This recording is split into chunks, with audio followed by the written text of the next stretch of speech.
نحمده ونصلي على رسوله الكريم اما بعد فاعوذ بالله من الشيطان الرجيم بسم الله الرحمن الرحيم رب اشرح لي صدري ويسر لي امري واحلل عقدة من لساني يفقهوا قولي۔ آج ہم دیکھتے ہیں کہ دنیا میں ہر شخص کسی نہ کسی پریشانی کا شکار ہے۔ کبھی یہ پریشانیاں ہمارے ماحول میں ہوتی ہیں، کبھی براہ راست ہماری ذات سے متعلق ہوتی ہیں، کبھی انسان کسی بیماری کا شکار ہو جاتا ہے، کبھی بچوں کی طرف سے کوئی دکھ اور تکلیف ہوتا ہے، کبھی صحت کی خرابی ہوتی ہے۔ یہ سب کچھ ہم اپنے آس پاس دیکھتے رہتے ہیں، اور جب پریشانی آتی ہے تو پھر یہ سمجھ نہیں آتی کہ اب کریں کیا، اب اس کا حل کیا ہے۔ تو سب سے پہلے تو ہم مختصراً یہ دیکھیں گے کہ پریشانیاں آتی کیوں، ہماری زندگی میں مشکلات کیوں آتی، تکلیفیں کیوں آتی۔ ہم سب یہ اچھی طرح جانتے ہیں کہ اللہ سبحانہ وتعالیٰ نے اس دنیا میں ہمیں آزمانے کے لیے بھیجا ہے، کہ ہمارا امتحان لیا جائے۔ کس بات کا؟ کہ ہم میں سے کون اچھے کام کرتا ہے۔ عام حالات میں ہم اچھے کام کرتے رہتے ہیں جتنا بھی ہمیں معلوم ہوتا ہے، لیکن جب ہمیں کوئی مشکل آتی ہے تو اس میں پھر دو طریقے ہوتے ہیں۔ یا تو ہم پہلے سے زیادہ اچھے ہو جاتے ہیں، اللہ سبحانہ وتعالیٰ کی طرف رجوع کرتے ہیں، اللہ سے دعائیں کرتے ہیں، صدقہ خیرات کرتے ہیں، نیک اعمال کرتے ہیں، ذکر اذکار کرتے ہیں، اور ہم اللہ تعالیٰ کے زیادہ قریب ہو جاتے ہیں، اور ایک طرح سے ہم اس امتحان میں کامیاب ہو جاتے ہیں۔ اور بعض اوقات ایسا بھی ہوتا ہے، بعض لوگ اللہ سے ناراض ہو جاتے ہیں اور جو کچھ کر رہے ہوتے ہیں وہ بھی چھوڑ دیتے ہیں، اور وہ سیدھی راہ سے بہت دور نکل جاتے ہیں۔ تو ہمیں یہ یاد رکھنا چاہیے کہ یہ دنیا امتحان کے لیے ہے، اور اس میں انسان کا مختلف طریقوں سے امتحان ہوتا رہے گا۔ اللہ سبحانہ وتعالیٰ نے قرآن مجید میں خود بھی فرمایا، وَلَنَبْلُوَنَّكُمْ بِشَيْءٍ مِّنَ الْخَوْفِ وَالْجُوعِ وَنَقْصٍ مِّنَ الْأَمْوَالِ وَالْأَنفُسِ وَالثَّمَرَاتِ وَبَشِّرِ الصَّابِرِينَ الَّذِينَ إِذَا أَصَابَتْهُمْ مُصِيبَةٌ قَالُوا إِنَّا لِلَّهِ وَإِنَّا إِلَيْهِ رَاجِعُونَ اولئک علیہم صلوات من ربہم ورحمہ واولئک ھم المہتدون۔ ہم ضرور تمہیں آزمائیں گے، ساتھ کسی بھی چیز کے، خوف میں سے، بھوک میں سے، مال، جان، پھلوں کی کمی میں سے، اور خوشخبری دے دیجیے صبر کرنے والوں کو کہ جب ان پہ مصیبت آتی ہے تو وہ کہتے ہیں انا للہ و انا الیہ راجعون۔ ایسے لوگوں پر رب کی رحمتیں ہوتی، نوازشیں ہوتی، اور ایسے لوگ ہدایت یافتہ ہوتے ہیں، یعنی اپنے امتحان میں کامیاب ہو جاتے ہیں۔ تو پہلی بات تو یہ کہ یقینی طور پر تکلیفیں آئیں گی، ایک ختم نہیں ہوتی تو ایک اور آگے آ جاتی ہے، ایک امتحان سے انسان نکلتا ہے تو ایک دوسرا امتحان آ جاتے ہیں۔ دوسری اہم بات یہ ہے کہ بعض اوقات تکلیفیں انسان کے اپنے ہاتھ کی کمائی کا نتیجہ ہوتی۔ قرآن مجید میں آتا ہے وَمَا أَصَابَكُم مِّن مُّصِيبَةٍ فَبِمَا كَسَبَتْ أَيْدِيكُمْ وَيَعْفُو عَن كَثِيرٍ، اور جو بھی تمہیں کوئی مصیبت پہنچی تو اس کی وجہ یہ ہے جو تمہارے ہاتھوں نے کمایا، اور وہ بہت سی چیزوں سے درگزر کر جاتا ہے۔ تو بہت دفعہ ہم پر آنے والی کوئی مصیبت، کوئی تکلیف، کوئی دکھ، کوئی بیماری، کوئی غم ہمارے اپنے گناہوں کا نتیجہ ہوتا ہے، ہمارے اپنے اعمال کی وجہ سے ہوتا ہے۔ اب اس میں انسان کو پہچاننے کی ضرورت ہوتی ہے کیونکہ عموماً جو تکلیف ہوتی ہے وہ عمل سے ملتی جلتی ہوتی۔ مثلاً اگر کوئی شخص والدین کا نافرمان ہوتا ہے، اپنے ماں باپ کی کیئر نہیں کرتا، خصوصاً ان کے بڑھاپے میں، تو پھر ایسی اولاد جب جوان ہوتی ہے تو اللہ سبحانہ وتعالیٰ دنیا میں ہی، اور خصوصاً جوان ہونے کے بعد جب وہ بڑھاپے کی عمر کو پہنچتی ہے تو ان کو ان کا بدلہ دنیا میں ہی دے دیتے ہیں، ان کی اولاد کی نافرمانی کی شکل میں۔ اور والدین کی فرما برداری اور والدین کے ساتھ حسن سلوک کا نتیجہ کیا ہوتا ہے کہ انسان کو دنیا میں اللہ سبحانہ وتعالیٰ اولاد کی طرف سے آنکھوں کی ٹھنڈک نصیب کرتا ہے۔ اسی طرح ہم دیکھتے ہیں کہ بعض بیماریاں، ان میں کیا ہوتا ہے، جسمانی بیماریاں، جیسے ہم اپنی جان پر خود ہی ظلم و زیادتی کرتے ہیں، ایسی چیزیں کھا لیتے ہیں یا پھر کوئی ایسے کام کرتے ہیں کہ جس کی وجہ سے ہمارا جسم بیمار پڑ جاتا ہے، تو ہمارے اپنے ہاتھوں کی کمائی بعض اوقات یہ بھی ہوتا ہے کہ ہم کھانے پینے میں تو بہت احتیاط کرتے ہیں، لیکن کچھ اور ایسے اللہ کی نافرمانی کے کام کر رہے ہوتے ہیں، جیسے کمائی ہی حلال کی نہیں، اس کے اندر گڑبڑ ہے، یا پھر یہ کہ کسی کا حق مارا ہوا ہے، کسی پہ ظلم و زیادتی کی ہوئی ہے. ہمارے معاشرے میں کتنا عام ہے یہ کہ جب والدین فوت ہو جاتے ہیں تو اولاد میں سے جو طاقتور ہوتا ہے وہ دوسرے بہن بھائیوں کا حق مار لیتا ہے، اس کو دبا کے بیٹھ جاتا ہے، ان کو حصہ نہیں دیتا، یا دیتا ہے تو صحیح طور پر انصاف کے ساتھ نہیں دیتا. گھر گھر میں یہ شکایتیں عام ہیں، اور ہم یہ نہیں سوچتے کہ یہ مال جو ہم نے کسی کے حق کا چھین کر زبردستی ہتھیا لیا ہے، یہ ہمارے اپنے لیے وبال جان ہو سکتا ہے. اسی طرح بعض اوقات کوئی ہمیں ہرٹ کرتا ہے، کسی کی بات ہمیں بہت بری لگ جاتی، ہم بھول چکے ہوتے ہیں کہ ہم نے بھی کسی کو ہرٹ کیا تھا کبھی اور اس سے سوری تک نہیں کیا. کبھی ایسا ہوتا ہے کہ ہم کسی دوسرے پہ ہنس دیتے ہیں، کوئی بیمار ہے، کوئی تکلیف میں ہے تو ہم اس کا مذاق اڑانے لگتے ہیں، اور وہ جو کسی کا مذاق اڑایا ہوتا ہے وہ اپنے سامنے آ جاتا ہے. کبھی کسی کے غریب ہونے پر، کسی کے مال کے کم ہونے کی وجہ سے ہم اس کو حقیر سمجھنے لگتے ہیں، اس کو اہمیت نہیں دیتے، یہ تو غریب ہے، یہ تو جاہل ہے، زیادہ پڑھا لکھا نہیں، یہ اس کا تو کوئی اسٹیٹس ہی نہیں. ایسے لوگوں پہ لوگ دروازے بند کر دیتے ہیں، ان کو ریجیکٹ کر دیتے ہیں، ان کو اپنا رشتہ دار ہی نہیں مانتے. یہ کس قدر دکھ دینے والی، تکلیف دینے والی باتیں ہوتی ہیں. تو اللہ سبحانہ وتعالیٰ بہت انصاف کرنے والا ہے. پھر ایسا ہوتا ہے کہ اللہ سبحانہ وتعالیٰ ہمارا واسطہ کسی ایسے سے ڈال دیتا ہے جو ہمارے ساتھ وہی سلوک کرتا ہے جو ہم نے کسی اور کے ساتھ کیا ہوتا ہے. تو جب بھی کوئی تکلیف آئے، جب بھی کوئی پریشانی ہو، اس وقت انسان کو یہ سوچنا چاہیے کہ یہ کیوں آئی، کہیں ایسا تو نہیں کہ میرے اپنے ہی ہاتھوں کی کمائی ہے. تو یہ بات یاد رہے گی، چھوٹی تکلیف ہو یا بڑی تکلیف ہو، جب کسی پر تکلیف آئی ہو تو ہمیں یہ دیکھنا چاہیے کہ ہمارا اس کے ساتھ رویہ کیا ہے، ہم اس کے ساتھ کیا معاملہ کر رہے ہیں، اس کو کس طرح ٹریٹ کر رہے ہیں. کہ بازو کا ایسا ہوتا ہے نا کہ کوئی بیمار ہوتا ہے تو ہم اس کو ڈانٹنا شروع کر دیتے، کیوں یہ کھایا تھا، کیوں یہ کیا تھا، اور پھر وہ مصیبت ہم پہ خود آ جاتی. ضروری نہیں ہوتا کہ کسی پر جو تکلیف آئی ہے اس کا انالیسس کرنا شروع کر دیں اور اس کو تان و تشنیع کریں. ہمیں یہ دیکھنا چاہیے کہ ہم پر جو آیا ہے یہ کیوں آیا ہے، اور اب اس کا ازالہ اور اس کا علاج کیسے کریں. اسی طرح ایک اور وجہ یہ ہوتی ہے کہ انسان اللہ کے ذکر، اللہ کی عبادت اور اللہ تعالیٰ کے حقوق ادا کرنے سے گریز کرتا ہے، ان کی طرف توجہ نہیں کرتا، جس کی وجہ سے انسان کی دنیا کی زندگی میں تنگی آ جاتی. نہ نماز وقت پر ہے، نہ زکوٰۃ ادا کرنے کی فکر ہے، نہ حج کی پرواہ ہے. یعنی اللہ سبحانہ تعالیٰ کے ذکر کی، اللہ کی یاد اور اللہ کے حقوق کی جتنی بھی قسمیں ہیں ان میں کوتاہی بھی انسان کے لیے مشکلات کا باعث بنتی ہے. ایسا کیوں ہوتا ہے؟ کیونکہ اللہ سبحانہ تعالیٰ اپنے بندے پر مہربان ہے. وہ چاہتا ہے کہ آخرت کی تکلیف سے پہلے دنیا کی تکلیف میں مبتلا ہو کر یہ شخص واپس پلٹ آئے، توبہ کرے، اللہ کی طرف رجوع کرے، اللہ کا ذکر کرے، اللہ کو یاد کرے. قرآن مجید میں آتا ہے وَمَنْ أَعْرَضَ عَنْ ذِكْرِي فَإِنَّ لَهُ مَعِيشَةً ضَنْكَ وَنَحْشُرُهُ يَوْمَ الْقِيَامَةِ أَعْمَى. جو کوئی میرے ذکر سے منہ موڑے گا میں اس کی زندگی تنگ کر دوں گا اور قیامت کے دن اس کو اندھا اٹھاؤں گا. تو اللہ کی یاد سے منہ موڑنا، اللہ کی یاد سے بے پرواہ ہونا، اللہ کی کتاب کو چھوڑ دینا انسان کے لیے مشکلات اور پریشانیوں کا باعث بنتا ہے.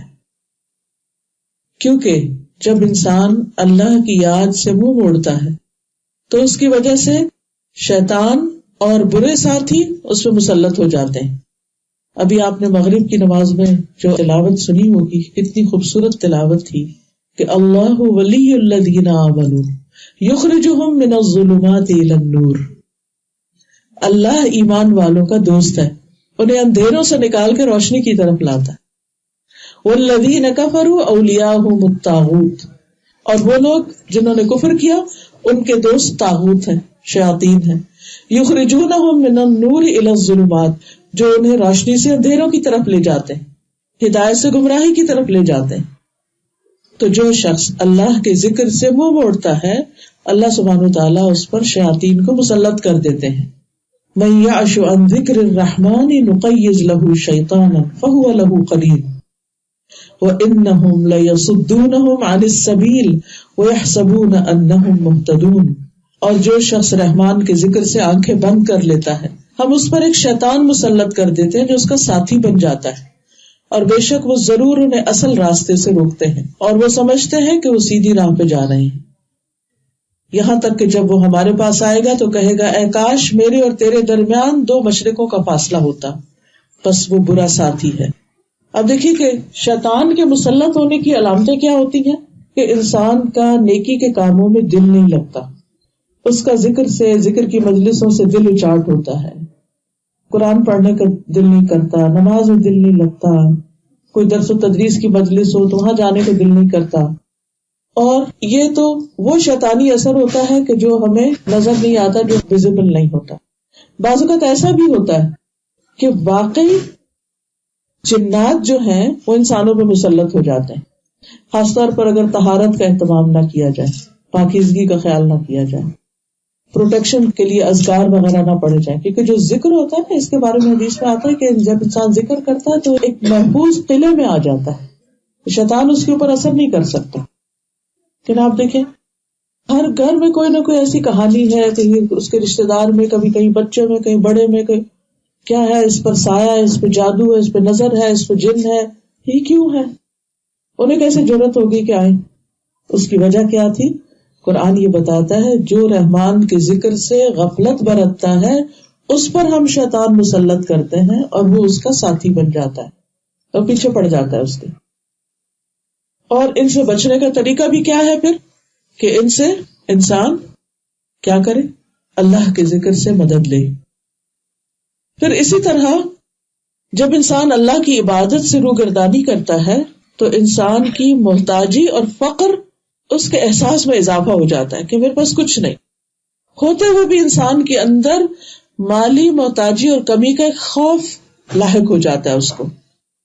ابو ہریرہ کہتے ہیں کہ رسول اللہ صلی اللہ علیہ وسلم نے فرمایا، اللہ تعالیٰ فرماتے ہیں، حدیث قدسی ہے، اے ابن آدم تم اپنے آپ کو میری عبادت کے لیے فارغ کر لو، میں تمہارے دل کو بے نیازی سے بھر دوں گا اور تمہارا فقر دور کروں گا، تمہاری محتاجی دور کروں گا.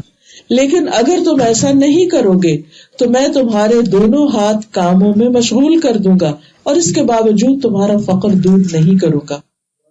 2 جابز کرنے کے باوجود، دن رات کام کرنے کے باوجود، قرضے ہیں کہ اتر نہیں رہے، ضروریات ہے کہ پوری نہیں ہو رہی، ہر وقت ایک خوف اور بے چینی مسلط ہے سر پہ کہ کیا بنے گا، ہمارا کیا بنے گا، بچوں کا کیا بنے گا.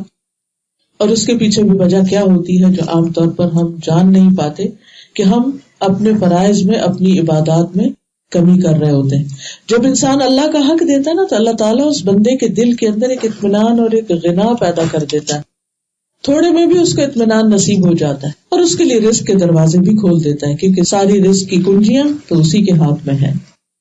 وَلِلَّهِ خَزَائِنُ السَّمَاوَاتِ وَالْأَرْضِ، اللہ ہی کے پاس ہے، اللہ ہی کے لیے ہیں خزانے آسمان و زمین کے.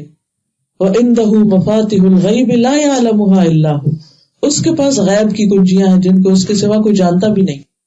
یعنی اس نے وہ کچھ رکھا ہوا ہے کہ جس کے بارے میں اس کے سوا کسی کو بھی نہیں پتا ان خزانوں کا.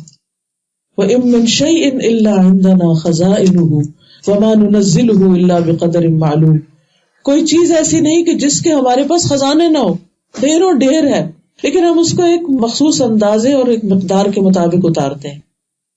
اللہ کے پاس کسی چیز کی کمی نہیں، کمی ہم میں ہے کہ ہم اس کی طرف سچے دل سے رجوع نہیں کرتے. پھر اسی طرح ایک حدیث سے یہ پتہ چلتا ہے کہ جو شخص صرف دنیا کی فکر میں مشغول رہتا ہے، اس کا ہم و غم اور پریشانی اور فکر ہر وقت دنیا دنیا دنیا ہے، تو اللہ تعالیٰ اس سے بے نیاز ہو جاتا ہے، کیونکہ وہ اللہ کو بلا کر صرف دنیا کا غلام بن جاتا ہے. نبی صلی اللہ علیہ وسلم نے فرمایا جو اپنے غموں کو ایک ہی غم بنا لے، یعنی آخرت کا غم، آخرت کا فکر، تو اللہ تعالیٰ اس کے دنیا کے غموں سے اسے کافی ہو جائے گا. یعنی جسے آخرت کا غم لگ جاتا ہے اللہ تعالیٰ اسے دنیا کے غموں سے بے نیاز کر دیتے ہیں، اس کے دنیا کے غم دور کر دیتے ہیں. کیونکہ اس کو ایک بڑی فکر لگی ہوئی، تو یہ چھوٹی چھوٹی چیزیں اس کو بادر نہیں کرتی. وہ کہتا کوئی بات نہیں، یہ چیز نہیں ہے، یہ ختم ہو گیا، سب کچھ ختم ہونے والا ہے، سب جانے والا ہے. فکر کرنی چاہیے وہاں کی کہ وہاں کچھ نہ ہوا تو کوئی دینے والا نہیں ہوگا پھر. اور فرمایا کہ اور جس کو پریشانیاں ادھر ادھر بھٹکا کر لے جائیں، اللہ اس کی پرواہ نہیں کرے گا کہ وہ دنیا کی کس وادی میں ہلاک ہو کر گرتا ہے، کہاں جاتا ہے. اس لیے حالات کیسے بھی ہوں، رجوع اللہ ہی کی طرف کرنا چاہیے، مدد اسی سے مانگنی چاہیے، توجہ اسی کی طرف کرنی چاہیے، کیونکہ مشکل آسان بھی وہی کرنے والا ہے. پھر اسی طرح جب انسان دنیا کی حرص زیادہ رکھتا ہے، دنیا کی محبت زیادہ رکھتا ہے، تو اس سے اللہ کی محبت میں بہرحال کمی آتی ہے. نبی صلی اللہ علیہ وسلم نے فرمایا قیامت قریب آ چکی ہے، لیکن لوگوں میں دنیا کی حرص ہی بڑھے گی. یعنی جو زندگی بڑھتی جاتی، انسان کی بڑھاپے کی طرف جاتا ہے تو دنیا کی حرص کم نہیں ہوتی. اسی طرح ہم سب کہتے ہیں کہ اب آخری زمانہ آ گیا ہے اور یہ سب، لیکن اس کے باوجود ہر دور میں، ہر آنے والے دور میں پچھلے سے زیادہ دنیا کی محبت اور مادہ پرستی اور دنیاوی عیش و عشرت کی زیادتی اور ان کو فراہم کرنے کے جو انتظامات ہیں ان کی طرف ہم سب کی فکر زیادہ ہوتی. اور پھر اس بات سے بھی ڈرنا چاہیے کہ اگر ہم اللہ کو ناراض کر کے جی رہے ہیں اور پھر بھی ہماری زندگی میں کچھ خوشحالی ہے، پریشانی اور فکر نہیں، کہ ہم یہ کہہ سکتے ہیں نہیں ہم تو اپنی مرضی سے ہی ذکر اذکار نماز کرتے ہیں اور پھر بھی ہمیں تو کوئی ایسی بڑی بات نہیں، تو یہ اللہ تعالیٰ کی طرف سے ایک ڈھیل ہوتی ہے. اس کو استدراج کہتے ہیں کہ اللہ تعالیٰ بندے کو ڈھیل دیتا ہے، کہ بندے جب اللہ تعالیٰ کو بھولتے جاتے ہیں اللہ تعالیٰ اتنی دنیا ان پہ فراخ کرتا چلا جاتا ہے، اور پھر ایک وقت آتا ہے کہ اچانک پکڑ لیتا ہے. اس لیے اگر نافرمانیوں کے باوجود رزق میں اضافہ ہو رہا ہے، اللہ سے دوری کے باوجود دنیا آسان ہو رہی ہے، تو اس کو بھی اپنے لیے خوش قسمتی کی علامت نہیں سمجھنا چاہیے، کیونکہ کسی وقت بھی پکڑ آ سکتی ہے، کیونکہ اللہ کی نافرمانی میں کوئی خیر نہیں، کوئی کامیابی نہیں. تو اصل میں پھر مشکلات کا حل، تکلیفوں سے نجات، یہ صرف اللہ کی طرف رجوع کرنے میں ہی ہے. تو پھر کرنا کیا چاہیے ہمیں؟ کوئی چھوٹا دکھ ہے یا بڑا دکھ، کوئی چھوٹی فکر ہے یا بڑی کوئی پریشانی ہے، تو پہلی بات یہی ہے کہ اللہ سے اپنا تعلق مضبوط کریں، اللہ کو دوست بنا لیں، اللہ کو اپنا ولی بنا لیں، اللہ سے توبہ کریں، اللہ کی طرف رجوع کریں، کیونکہ اللہ سبحانہ و تعالیٰ کے پاس ہر مسئلے کا حل ہے. کوئی مشکل ایسی نہیں کہ جو اللہ کے لیے مشکل ہو. ساری دنیا بھی بعض اوقات مل کر آپ کی کوئی مشکل دور نہیں کر سکتی، لیکن اللہ اس کو دور کر سکتا ہے، کیونکہ وَلِلَّهِ مُلْكُ السَّمَاوَاتِ وَالْأَرْضِ، آسمان و زمین کی بادشاہت اللہ ہی کے لیے، ہر چیز کا مالک ہے. وَاللَّهُ عَلَى كُلِّ شَيْءٍ قَدِيرٌ، اور اللہ ہر چیز پر قدرت رکھتا ہے، سب کچھ اس کے کنٹرول میں ہے. وہ کن کہہ دے تو کوئی مشکل ہی نہ رہے. تو ہمیں کیا کرنا چاہیے؟ اللہ سبحانہ و تعالیٰ کی طرف رجوع کرنا چاہیے، اللہ کی طرف لوٹنا چاہیے. نبی صلی اللہ علیہ وسلم، صحابہ اور امت کے نیک لوگوں کا ہمیشہ یہی طریقہ رہا ہے، یہی وتیرہ رہا ہے کہ کوئی چھوٹی پریشانی آئی ہے، بڑی حتیٰ کہ اگر چراغ بھی بجھ گیا تو انہوں نے کیا کہا؟ انا للہ و انا الیہ راجعون. ہر نقصان کے اوپر اللہ کی طرف رجوع، اللہ کی طرف پلٹنا، کیونکہ اللہ تعالیٰ فرماتا ہے کہ میں اپنے بندے کے گمان کے ساتھ ہوتا ہوں، جو وہ میرے ساتھ گمان رکھتا ہے. جب وہ مجھے یاد کرتا ہے تو میں اس کے ساتھ ہوتا ہوں، اگر وہ دل میں یاد کرتا ہے تو میں بھی دل میں یاد کرتا ہوں، اگر بھری محفل میں یاد کرتا ہے تو اس سے بہتر محفل میں یاد کرتا ہوں، اگر وہ میری طرف ایک بالشت آتا ہے تو میں اس کی طرف ایک گز آتا ہوں، اگر وہ ایک گز میری طرف آتا ہے تو میں 2 گز اس کے قریب ہوتا ہوں، اگر وہ چلتا ہوا میری طرف آتا ہے تو میں دوڑتا ہوا اس کے پاس آتا ہوں. تو ضرورت اس بات کی ہے کہ ہم اللہ کی طرف پلٹیں، اس کی طرف رجوع کریں اور اپنی حاجتیں، اپنی مشکلات، اپنے دکھ اللہ کے سامنے رکھیں. ہم عام طور پر بندوں کے سامنے رکھتے ہیں اور ہر ایک کو اپنی داستان سناتے رہتے جہاں موقع مل جائے، لیکن اللہ کے سامنے نہیں رکھتے اس طرح جس طرح رکھنے کا حق. اور ہوتا پتہ کیا ہے، جب ہم 10 لوگوں کو کہانی سنا چکے ہوتے ہیں نا تو تھوڑا ہمارا دل سکون میں آ جاتا ہے، تو پھر وہ دعا مانگنے میں وہ لذت ہی نہیں رہتی.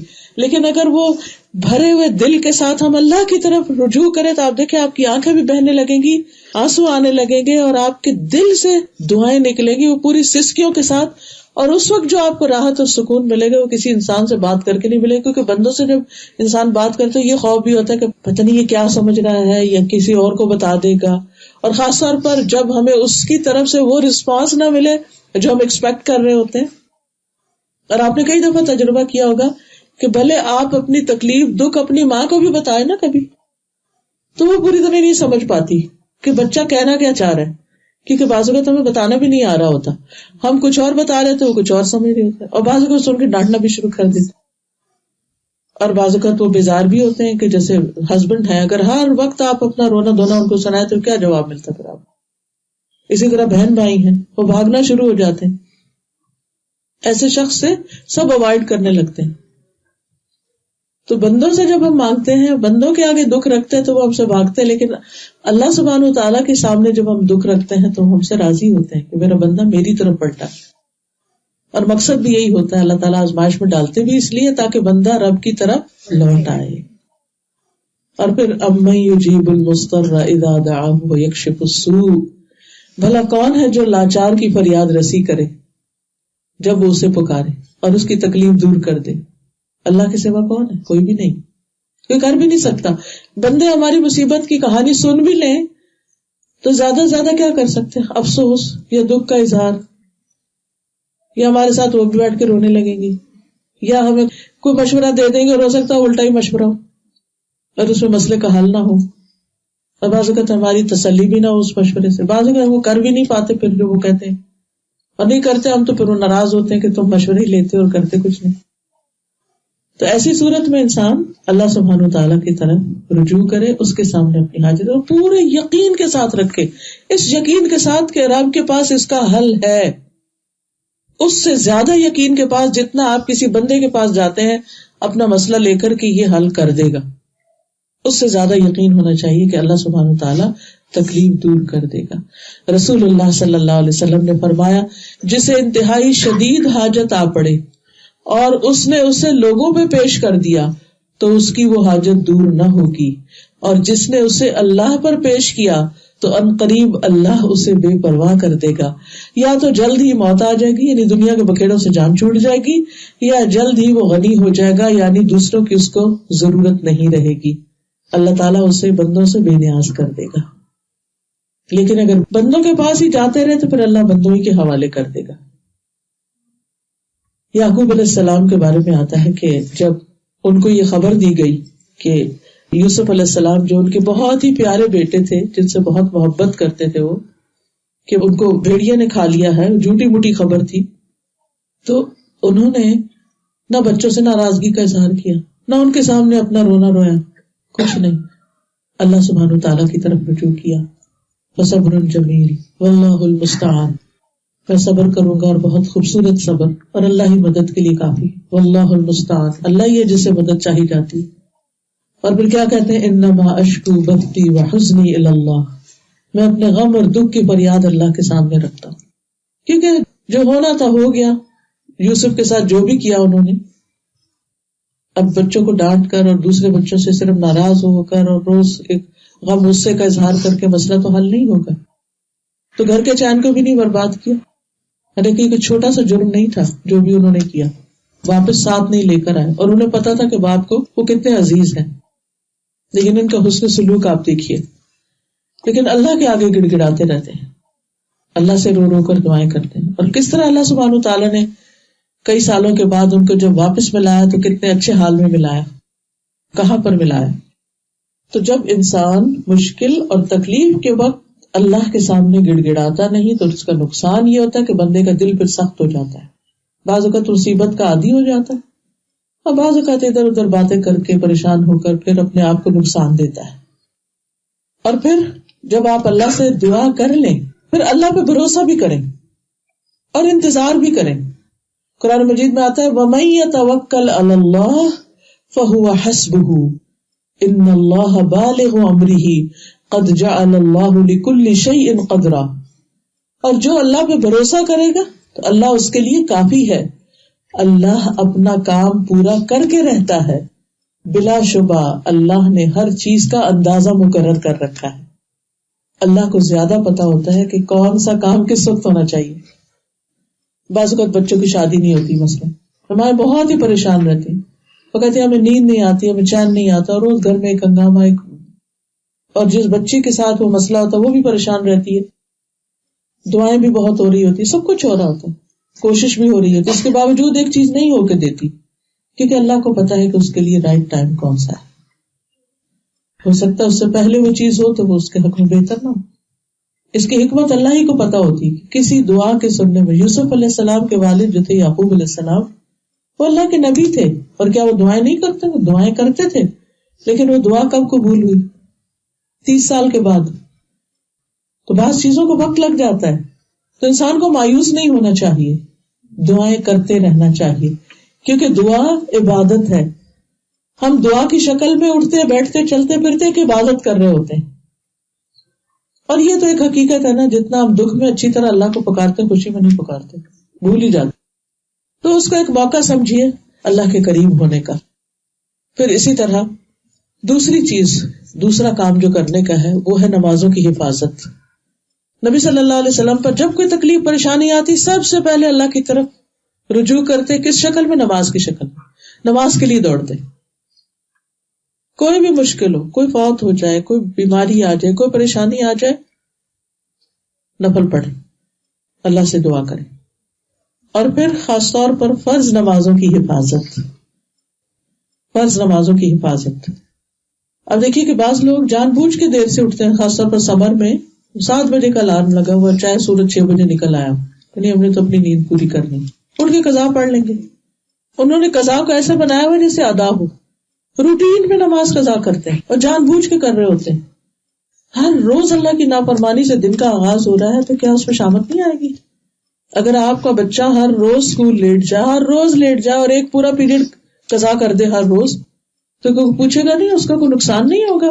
آپ کا نہیں وہ ہم لے لیں گے کام اور گھر میں شام کو کر لے گا. نہیں، ہر کام کا ایک وقت ہوتا ہے، اور اگر وہ کام اس وقت پر نہ کیا جائے تو اس کے وہ نتائج نہیں نکلتے. تو دن کا آغاز اللہ کے ذکر سے.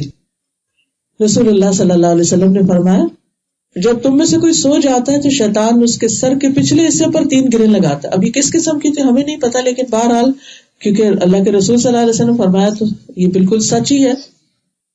اور پھر ہر گرہ پر تھپکی دیتا ہے تم پر ایک بہت لمبی رات ہے، سو جاؤ. یعنی انسان جب اٹھنے کی کوشش بھی کرتا ہے تو پھر تھپکا دیتا ہے، پھر نیند آ جاتی ہے. لیکن جب انسان صبح کے وقت اٹھ جاتا ہے، اٹھ کر اللہ کا ذکر کرتا ہے، دعا پڑھتا ہے، الحمدللہ الذی احیانا بعد ما اماتنا والیہ النشور، تو ایک گرہ کھل جاتی. وضو کرتا ہے، دوسری گرہ کھل جاتی. نماز پڑھتا ہے، ساری گرہیں کھل جاتی، اور انسان حشاش بشاش ہو کر دن کا آغاز کرتا ہے. ورنہ اس کی صبح نفس کی خباثت اور سستی کے ساتھ ہوتی. آدھا دن تو وہ سستی دور کرنے میں گزر جاتا ہے. وہ کیا پروڈکٹیو، وہ کیا کام کرے گا جس کا آدھا دن دماغ ہی حاضر نہیں ہے. کیونکہ جتنا انسان لیٹ اٹھتا ہے نا تو اتنا ہی پھر اس کو صحیح معنوں میں اس کا دماغ جاگنے میں اور اس کو کام میں آنے میں ٹائم لگتا ہے. تو اگر آپ ارلی جاگتے ہیں نا تو پھر صبح کے جو اول بابرکت وقت ہوتا ہے اس میں آپ کا دماغ زیادہ بہتر کام کر رہا ہوتا ہے، اور آپ جب جلدی کام شروع کرتے ہیں تو اس میں برکت ہوتی ہے اس وقت میں، اور کام جلدی مکمل بھی ہو جاتا ہے. پھر اسی طرح جب انسان نماز پڑھتا ہے تو اس سے اللہ کی رحمت ملتی ہے انسان کو. قرآن پاک میں آتا ہے وَأَقِيمُوا الصَّلَاةَ وَآتُوا الزَّكَاةَ وَأَطِيعُوا الرَّسُولَ لَعَلَّكُمْ تُرْحَمُونَ. نماز قائم کرو، زکوٰۃ ادا کرو، اور رسول کا حکم مانو تاکہ تم رحم کیے جاؤ، تم پہ رحمت ہو. تو نماز کی ادائیگی اللہ سبحانہ تعالیٰ کی رحمت حاصل کرنے کا ذریعہ ہے. رسول اللہ صلی اللہ علیہ وسلم نے فرمایا جب تم میں سے کوئی آدمی نماز کے لیے کھڑا ہوتا ہے تو رحمت الہی اس کی طرف متوجہ ہو جاتی، یعنی اللہ سبحانہ تعالیٰ اس بندے کی طرف توجہ فرماتے ہیں. جب انسان نمازوں کی حفاظت کرتا ہے تو اسے اللہ کی حفاظت ملتی ہے. نبی صلی اللہ علیہ وسلم نے فرمایا احفظ اللہ یحفظک، احفظ اللہ تجدہ تجاہک. اللہ کی حفاظت کرو مطلب کیا کہ اللہ کے احکام کی حفاظت کرو، اللہ تمہاری حفاظت کرے گا. اللہ کی حفاظت کرو یعنی اللہ تعالیٰ کے احکامات مانو تم اسے اپنے سامنے پاؤ گے، یعنی مدد جلدی آئے گی. نبی صلی اللہ علیہ وسلم نے فرمایا جان بوجھ کے نماز نہ چھوڑا کرو، اس لیے کہ جو شخص جان بوجھ کے نماز چھوڑتا ہے اس سے اللہ کی ذمہ داری ختم ہو جاتی ہے. پھر شیطان اس پہ آ کے حملہ کرے، کوئی اور بلا اس پہ آ کے حملہ کرے، وہ جانے اور اس کا کام جانے. تو خصوصاً فجر کی نماز پڑھنے والا دن بھر اللہ کی حفاظت میں رہتا ہے، شر سے بچا رہتا ہے. حدیث میں آتا ہے، ابن ماجہ کی روایت ہے، جس آدمی نے صبح کی نماز پڑھی وہ اللہ کی ذمہ داری میں ہے. پھر اسی طرح نوافل کی کثرت جو ہے اس سے اللہ کی مدد آتی ہے، فرض نمازوں کے علاوہ، فرض نمازوں کے ساتھ بھی، اور اس کے علاوہ جیسے تہجد کے نوافل ہیں یا اشراق اور چاشت کے نوافل ہیں. یہ انسان کے لیے دن بھر کی ساری ضروریات کے لیے کافی ہو جاتے ہیں. حدیث میں آتا ہے اللہ تعالیٰ فرماتے ہیں، اے ابن آدم تو دن کے پہلے حصے میں میری رضا کے لیے 4 رکعتیں پڑھ لے، میں اس دن کے آخری حصے تک تیری کفایت کروں گا، یعنی تیری ضروریات پوری کر لوں گا.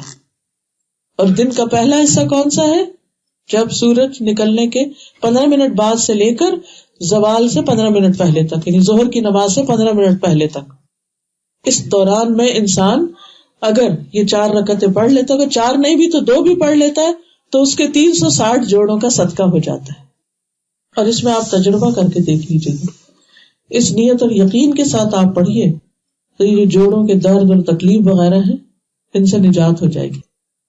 کہ جب میں نے اس حدیث کو پڑھا تو میں اس سے کہتے کہ پہلے بھی کبھی پڑھا تھا جب جوڑوں ووڑوں کے درد نہیں تھے، لیکن جب عمر کے اس حصے میں پہنچے اور دوبارہ اس کو پڑھا تو یوں لگا جیسے بہت بڑا خزانہ ہاتھ آئے. اشراق کی بات کریں، اشراق، اور اگر ذرا دیر سے پڑھے تو چاشت کہتے ہیں اس کو. جب شروع میں پڑھ لیں، یعنی سورج نکلنے کے 15 منٹ بعد اگر ہم پڑھ رہے ہیں تو وہ اشراق، شروع کا مطلب ہوتا ہے سورج نکل آیا اس کے بعد.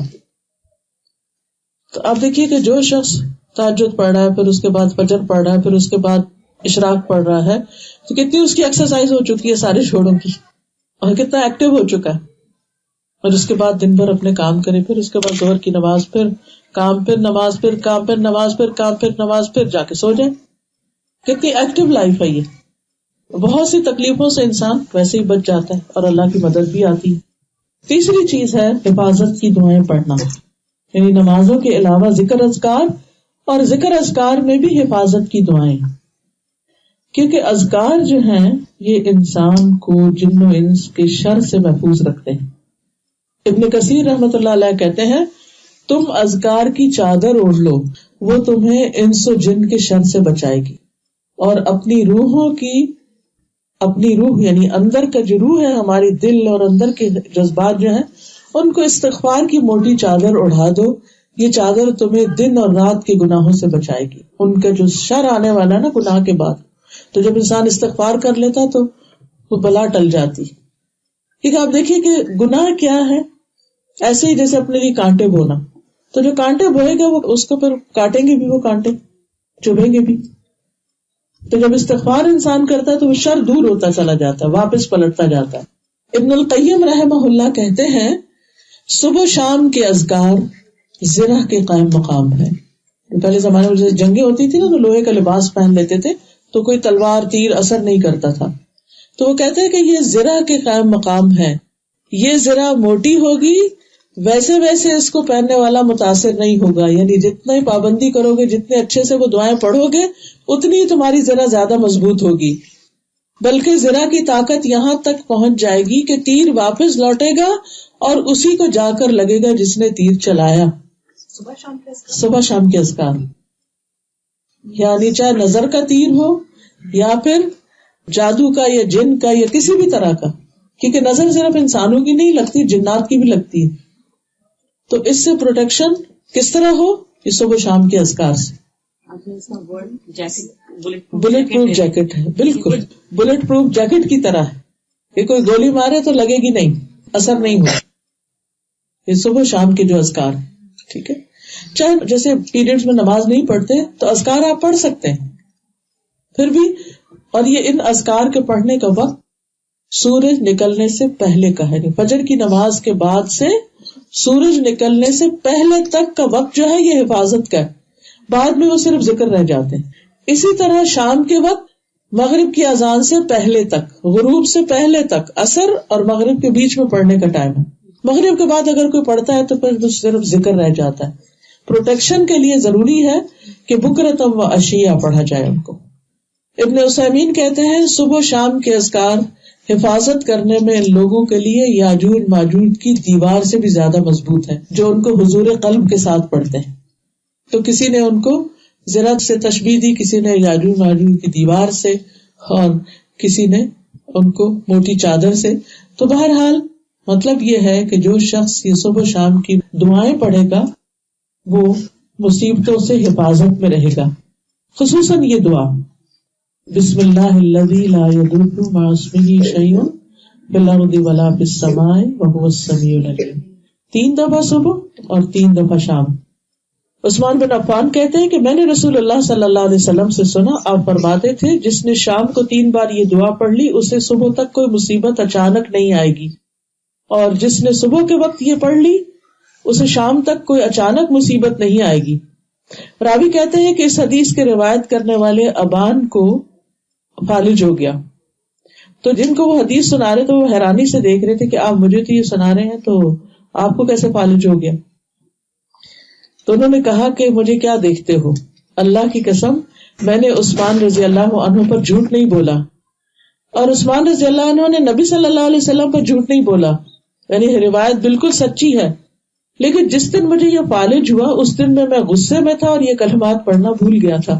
بعض اوقات ایسا ہوتا ہے نا کہ صبح کے وقت بہت جلدی جلدی میں کام ہوتے ہیں اور ہم بچوں کو بھی ڈانٹ رہے ہوتے ہیں، جلدی اٹھا رہے ہوتے ہیں نماز کے لیے، ان کو بھی بار بار اٹھاتے اپنے اذکار کا وقت نکل جاتا ہے. تو ان کے ساتھ بھی کچھ ایسا ہوا کہ وہ ان کے ذہن سے نکل گیا.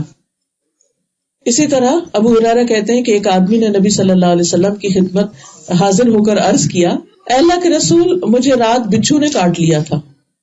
آپ نے فرمایا اگر تم شام کے وقت اعوذ بکلمات اللہ التامات من شر ما خلق پڑھ لیتے تو تمہیں یہ تکلیف نہ پہنچاتا. اور یہ دعا جو ہے جب بھی کسی نئے علاقے میں جائیں، کسی نئے شہر میں جائیں، جنگل میں جائیں، جیسے آپ سمر میں واک کرتے ہیں، کسی ٹریل پر گزر رہے ہوتے ہیں، یا تو پڑھ کے اس پہ اتریے، تو دن کو بھی پڑھ سکتے ہیں. پھر اسی طرح نبی صلی اللہ علیہ وسلم نے فرمایا جو شخص دن میں 100 مرتبہ یہ دعا پڑھے گا لا الہ الا اللہ وحدہ لا شریک لہ لہ الملک ولہ الحمد وہو علی کل شیء قدیر، تو اسے 10 غلام آزاد کرنے کے برابر ثواب ملے گا. 100 نیکیاں اس کے نام اعمال میں لکھی جائیں گی، 100 برائیاں اس سے مٹا دی جائیں گی. اس روز دن بھر یہ دعا شیطان سے اس کی حفاظت کرتی رہے گی یہاں تک کہ شام ہو جائے، اور کوئی شخص اس شخص سے بہتر عمل نہیں لے کر آئے گا مگر وہ جو اس سے زیادہ یہ دعا پڑھے، یعنی اس کا نام اعمال سب سے خوبصورت اور سب سے وزنی اور سب سے بہترین ہوگا قیامت کے دن. اسی طرح صبح شام آیت الکرسی پڑھنا، یعنی ویسے تو ہم ہر نماز کے بعد پڑھتے ہیں، لیکن مغرب سے پہلے جیسے اذکار کے ساتھ اگر ہم پڑھ لیں تو یہ صبح شام آیت الکرسی پڑھنے والا جو ہے وہ اللہ کی پناہ میں رہے گا. صبح پڑھے تو شام تک، شام کو پڑھے تو صبح تک. پھر اسی طرح قل هو اللہ احد، قل اعوذ برب الفلق، قل اعوذ برب الناس 3 بار. جو شخص 3 بار یہ تینوں کل پڑھ لیتا ہے تو اس کے بارے میں ایک روایت میں آتا ہے، معاذ کہتے ہیں کہ ہم ایک بارش والی سخت اندھیری رات میں نکلے، ہم رسول اللہ صلی اللہ علیہ وسلم کو ڈھونڈ رہے تھے تاکہ وہ ہمیں نماز پڑھائیں. چنانچہ ہم نے آپ کو ڈھونڈ لیا تو آپ نے فرمایا کیا تم نے نماز پڑھ لی؟ تو معاذ کہتے ہیں میں چپ رہا. آپ نے فرمایا کہو، تو بھی میں کچھ نہ بولا. آپ نے فرمایا کچھ کہو، پھر بھی میں چپ رہا. یعنی ایک طرح سے مجھے خوف اور دہشت اور ڈر سا تھا میرے اوپر. پھر آپ نے فرمایا کہو، تو میں نے عرض کیا اللہ کے رسول میں کیا کہوں؟ آپ نے فرمایا قل هو اللہ احد اور معوذتین صبح شام 3 بار کہہ لو، یہ تمہاری ہر چیز سے تمہیں کافی ہو جائے گی، یعنی تمہاری ضروریات بھی پوری ہو جائیں گی اور تمہارے ڈر خوف پریشانیاں وہ بھی دور ہو جائیں گی. تو اس لیے ان اذکار کی صبح شام پابندی کرنا. اس کے علاوہ بھی کچھ اذکار ہیں، کتاب ہے ایاک نستعین اگر آپ کے پاس ہے تو اس میں موجود ہے، دیکھ کے پڑھنے کی عادت ڈال لیجیے. اس کی اپلیکیشن بھی ہے، اینڈرائڈ پہ بھی ہے اور آئی فون پہ بھی ہے، ایاک نستعین کے نام سے ہی ہے. اگر وہ آپ ڈاؤن لوڈ کر لیں تو اگر زبانی یاد نہ ہو تو بیٹھ کے انسان پڑھ لے، اور کچھ عرصہ اگر پابندی سے پڑھتا رہے تو زبانیں بھی یاد ہو جاتی. پھر آپ کہیں بھی کام کاج کرتے ہوئے بھی ساتھ ساتھ اذکار اپنے جاری رکھ سکتے ہیں. تاکہ آپ بہت سی مصیبتوں سے پہلے ہی بچ جائیں. پھر اسی طرح رات کو سوتے وقت بھی انسان کو دعائیں پڑھ کر سونا چاہیے، کیونکہ رات کو ہم تو سو جاتے ہیں، ہمیں نہیں پتا کہ کون سی چیز ہمارے آس پاس کیا ہو رہا ہے، کیونکہ ہمارے نہ کان سن رہے ہوتے ہیں، نہ آنکھیں دیکھ رہی ہوتی ہیں، اور نہ ہی ہم بعض اوقات کچھ محسوس کرتے ہیں. بعض اوقات سوتے ہوئے کوئی چیز منہ میں جا سکتی ہے، ناک میں جا سکتی ہے. تو پچھلے دور میں پڑھ رہی تھی نیوز میں کہ ایک خاتون کے جب صبح اٹھی تو ان کی آنکھوں کے پیچھے لگتا تھا کوئی چیز چل رہی ہے، تو پتہ چلا کہ کوئی چھوٹا سا کاکروچ ان کے ناک سے اندر دماغ کی طرف جا رہا تھا، اور اس کے چلنے کی جو سرسراہٹ تھی وہ پھر ان سے وہ سخت بے چینی. آپ خود سوچئے کہ اگر جسم کے باہر بھی کچھ چل رہا ہو تو کیسی سینسیشن ہوتی ہے، اندر کوئی چیز چلی جائے تو کیا کیفیت ہو سکتی ہے. تو رات کو سوتے وقت نبی صلی اللہ علیہ وسلم کا طریقہ یہ تھا کہ آپ اپنی ہتھیلیوں کو جمع کر کے ان پہ 3 بار یہ معوذتین اور قل اللہ پڑھتے، اور پھر اس پھونک مار کے چہرے سے شروع کر کے سر اور پھر اگلے اور پچھلے حصے پر جہاں جہاں تک ہاتھ پہنچتا آپ پڑھ لیا کرتے تھے. اسی طرح بسمک ربی وضعت جنبی وبک ارفعہ ان امسکت نفسی فارحمها، کہ اگر میں سوتے ہوئے فوت ہو جاؤں تو تو مجھ پر رحم کر دینا. وَإِنْ أَرْسَلْتَهَا، اور اگر تو میری روح واپس لوٹا دے، فَاحْفَظْهَا كَمَا تَحْفَظُ بِهِ عِبَادَكَ الصَّالِحِينَ، تو اس کی حفاظت کرنا جیسے تو اپنے نیک بندوں کی حفاظت کرتا ہے. تو یہ دعا رات کو پڑھ کے سونی چاہیے. اسی طرح جب ہم پڑھتے ہیں اللہم اسلمت نفسی الیک، اے اللہ میں نے اپنا آپ تیرے حوالے کر دیا، کتنی خوبصورت دعا ہے. اللہم اسلمت نفسی الیک ووجہت وجہی الیک، اور میں نے اپنا چہرہ بھی تیری طرف کر لیا. وفوضت امری الیک، اور میں نے اپنا کام تیرے سپرد کر دیا. جب ہم رات کو سونے لگتے ہیں تو سارے کام یاد آ جاتے جو پورے نہیں ہوتے، یہ بھی کرنے والا ہے وہ بھی کرنے والا ہے، کب ہوگا کیا ہوگا، اور اسی پریشانی میں وقت ضائع کر دیتے اور نیند کا وقت کم کر دیتے ہیں. تو اس وقت جو بے چینی ہو رہی ہو تو انسان اس کو ذہن میں رکھ کے کہے وقت امری الیک، اللہ میں نے اپنا معاملہ تیرے سپرد کر دیا، تو جان، تیرے حوالے، چاہے بچوں کا معاملہ ہے، اپنا ہے، کسی کا ہے، کچھ بھی.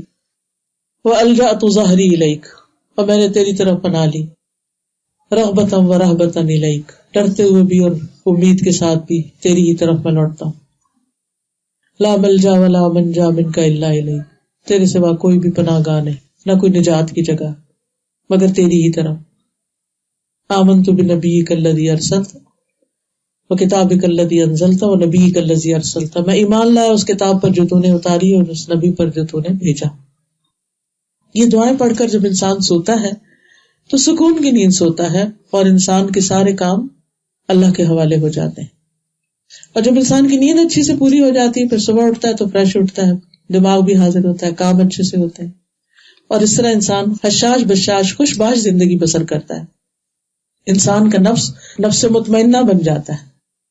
ایسے میں اگر انسان کو موت بھی آ جائے تو فرشتے آ کے کیا کہتے ہیں، یا ایتھا النفس المطمئنۃ ارجعی الی ربک راضیۃ مرضیہ، اے نفس مطمئنہ چلو اپنے رب کی طرف واپس، یعنی روح لے کے اب وہ واپس جانا چاہتے ہیں، راضیۃ مرضیہ، اس حال میں کہ تم بھی رب سے راضی اور رب بھی تم پہ راضی. وادخلی فی عبادی وادخلی جنتی، میرے بندوں میں داخل ہو جاؤ، میری جنت میں داخل ہو جاؤ. تو اس روح کے لیے آگے بھی بہترین ٹھکانہ. اسی طرح دیگر مقامات پر بھی اللہ کا ذکر کرتے رہنا چاہیے، خصوصاً جب آپ گھر میں داخل ہو تو بسم اللہ پڑھ کے داخل ہو. گاڑی میں بیٹھے بسم اللہ پڑھ کے بیٹھے، اس کا دروازہ بسم اللہ پڑھ کے کھولیں. پھر اسے کھانا کھانے لگے تو بسم اللہ پڑھ لیں، بستر میں جائے بسم اللہ پڑھ لیں. ہر چیز میں ایک حدیث میں آتا ہے، سلسلہ صحیحہ ہی کی حدیث ہے، ابن عباس کہتے ہیں ابلیس نے کہا اے میرے رب تو نے اپنی ساری مخلوق کا رزق واضح کر دیا، میرا رزق کہاں ہے؟ فرمایا ہر اس چیز پہ جس پر میرا نام نہ لیا جائے، یعنی جہاں بسم اللہ نہیں پڑھا وہاں تیرا ٹھکانہ ہے، وہاں تیرا یعنی اس گھر میں تیرا ٹھکانہ ہے، وہاں اس کے کھانے میں تیرا حصہ، اولاد میں تیرا حصہ، ہر چیز میں، یعنی جس چیز پر بھی اللہ کا نام نہیں لیا گیا وہاں ابلیس کا حصہ، شیطان کا حصہ بیچ میں آ گیا.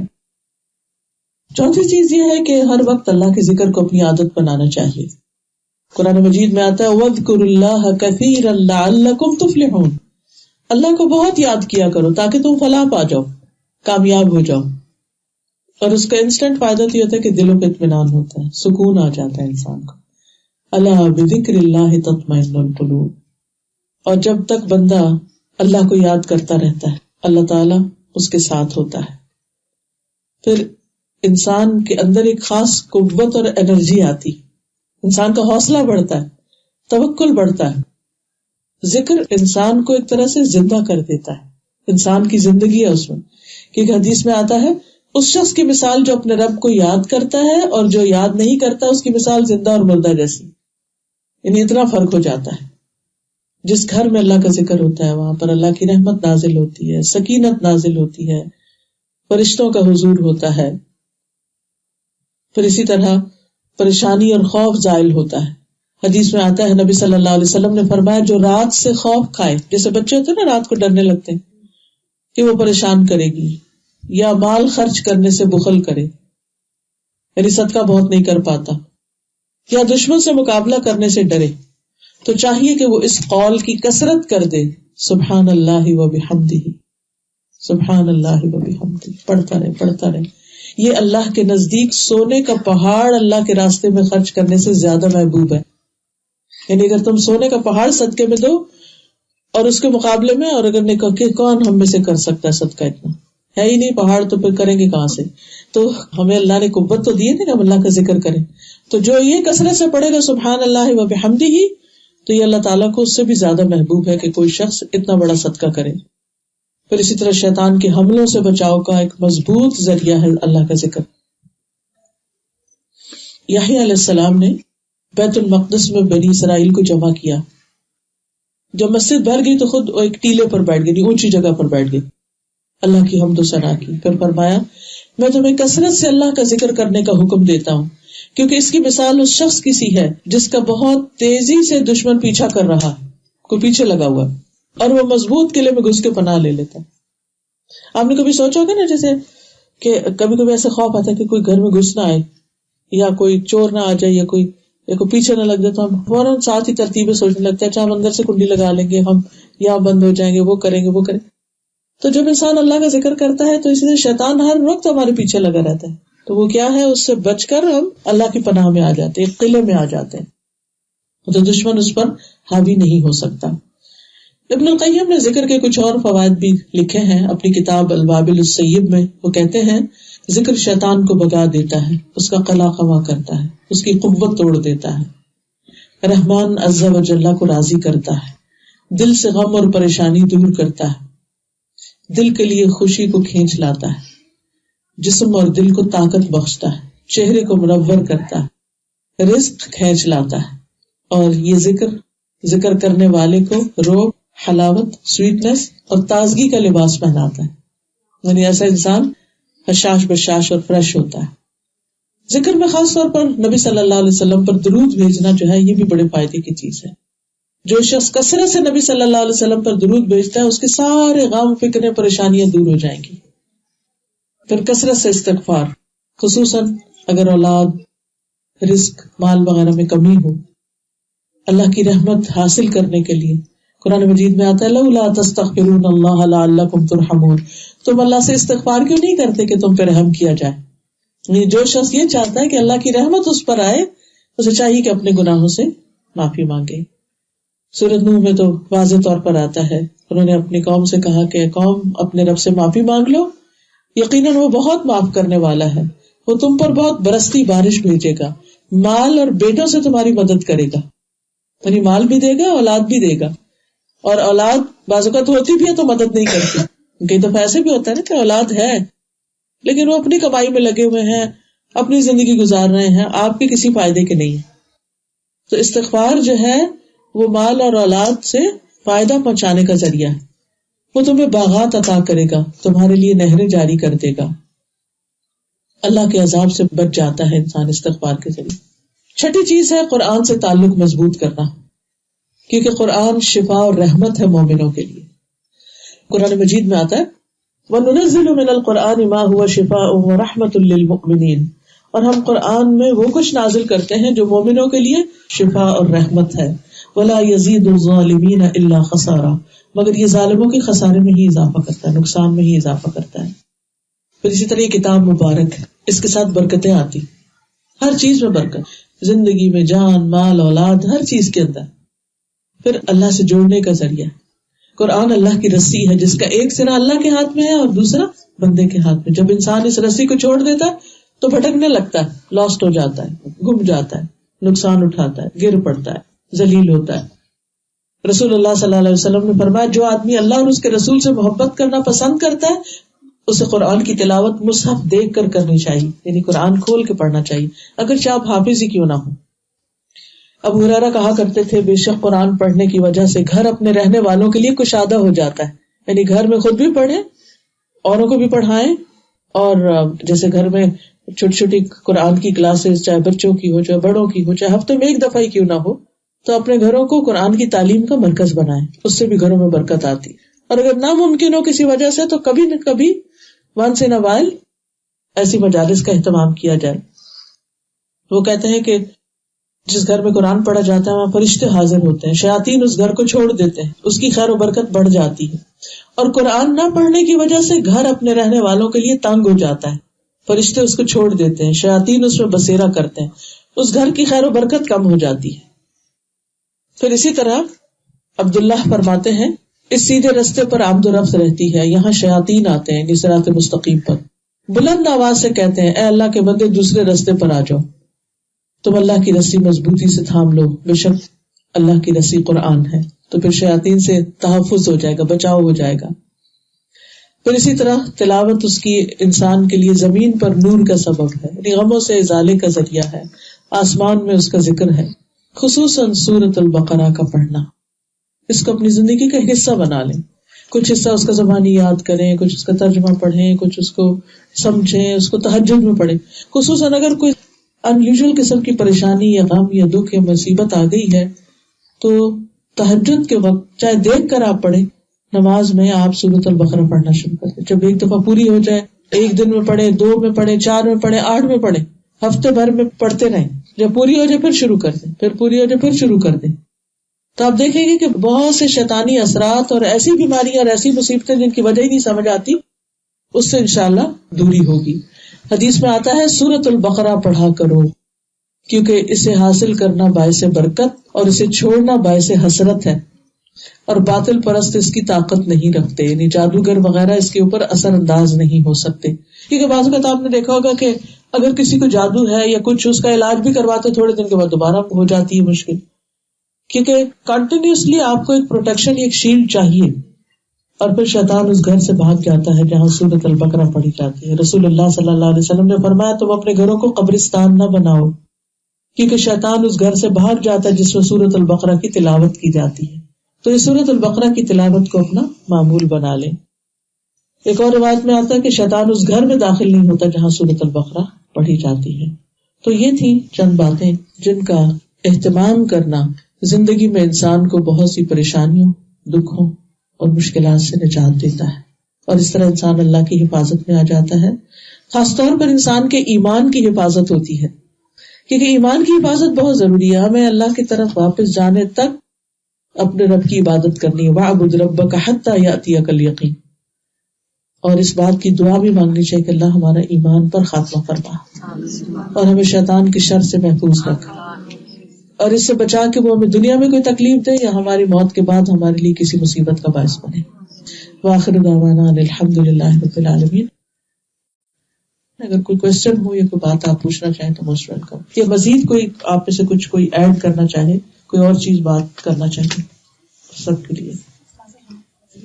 ذکر کو دل میں بغیر زبان کر سکتے ہیں؟ جی، 3 طرح کا ذکر ہوتا ہے. ایک ہوتا ہے زبان سے، ایک ہوتا ہے دل سے، اور ایک ہوتا ہے زبان اور دل دونوں سے. اگرچہ خالی دل کی بھی اجازت ہے لیکن زبان سے کرنا اس سے بہتر اس لحاظ سے ہے کہ حدیث میں آتا ہے کہ اللہ تعالیٰ بندے کے ساتھ ہوتا ہے جب تک اس کے ہونٹ اللہ کے ذکر سے میں ہلتے رہتے. پھر اسی طرح آتا ہے کہ تمہاری زبان اللہ کے ذکر سے تر رہے. تو پھر خالی دل میں سوچنا ٹھیک ہے، اچھی بات ہے کہ اللہ کی طرف دھیان ہے آپ کا، لیکن زبان بھی بولے. جہاں دل اور زبان دونوں شریک ہوتے ہیں وہ افضل ترین ذکر ہوتا ہے. ورنہ اگر زبان بھی آپ کی بول رہی ہے، ذکر کر رہے ہیں، تو اس لیے نہیں چھوڑ دے کہ اچھا میں پوری طرح حاضر نہیں ہوں، میں کہیں کسی کونے میں بیٹھ کے کروں گا. نہیں، کرتے رہیں، کیونکہ کبھی کبھی وہ پھر کیا ہوتا ہے، کبھی حاضر ہو جاتا دل، کبھی نہیں ہوتا، لیکن زبان تو بول رہی ہے نا. وعلیکم السلام. جیسے ہمیں گوروں کے ملک میں ہیں اور جابس کے ٹائمنگ بڑے فکس ٹائمنگس ہوتے ہیں کہ آپ اس ٹائم پہ آپ بریک لے سکتے ہیں اور اس ٹائم پہ اپنی جاب ختم کر سکتے ہیں. اس بریک آورز جو ہمارے ہوتے ہیں وہ یوزلی 15 منٹس یا ہاف این آور کے، کیا اس چھوٹے سے 15 منٹس کے اندر وضو کرنا اور کمپلیٹ ظہر کی نماز پڑھنا اگر پاسبل نہ ہو تو کیا صرف فرض پڑھ لینے سے؟ جی، اس میں یہ ہے کہ اگر انسان صبح وضو کر کے گھر سے گیا ہے اور جرابیں وضو کی حالت میں اس نے پہنی ہے، اور پھر اگر صرف اوپر کا حصہ ہاتھ منہ بازو وغیرہ دھو لیتا ہے تو اس میں کم ٹائم لگتا ہے اور وہاں مشکل بھی نہیں ہوتی دھونے میں، اور اس کے بعد فرض ادا کر لیتا ہے تو بھی ٹھیک ہے. سمر میں دن لمبے ہوتے ہیں تو اس میں انسان کو زیادہ موقع مل جاتا ہے، لیکن ونٹر میں نمازیں قریب قریب ہوتی ہیں تو نہ پڑھنے سے یہ ہے کہ کبھی انسان جمع بھی کر سکتا ہے اگر کچھ بہت ہی سخت مجبوری ہو، ورنہ یہ کہ جاب شروع کرنے سے پہلے ہی بات طے کر لینی چاہیے کہ مجھے نماز کا ٹائم چاہیے ہوگا. جی، اندر سے ہاتھ ڈال لینا چاہیے، جیسے کتنا بھی بندھا ہوا تو ذرا سا بھی آپ اندر سے ہاتھ ڈالیں گے، اور یا یہ کہ ذرا سا یہاں سے بھی اگر آپ اتنے سے بھی بالوں کو اگر آپ کر لیتے ہیں نا یہ کچھ تب بھی مسا ہو جاتا ہے. اوپر سے کرنے کی اجازت نہیں، پگڑی پر تو ہے لیکن اسکارف وغیرہ پر نہیں. جی، کہیں سے بھی ڈال لیں آپ، ادھر سے نیچے سے کیا جیسے ہمارا کانسیپٹ ہوتا ہے کہ ہم اوپر سے ہی کرتے ہیں. جی، اس میں یہ ہے کہ پیچھے سے اگر ڈالے نا تو آگے تک ہاتھ آ جاتا ہے، پھر جب اگر پیچھے سے ڈل گیا نا تو ایسے کر کے آگے آتے تھوڑے سے بال خراب ہوتے ہیں لیکن ٹھیک ہو جاتا ہے. میں ایک چیز آپ سے کنفرم کرنا چاہتی ہوں کہ آپ سو کے آپ اٹھتے ہیں. جی ہاں. تو آپ قرآن اگر آپ نے کچھ یاد کی بھی ہے تو بغیر وضو کے آپ لیٹے لیٹے تو آپ پڑھ سکتے ہیں.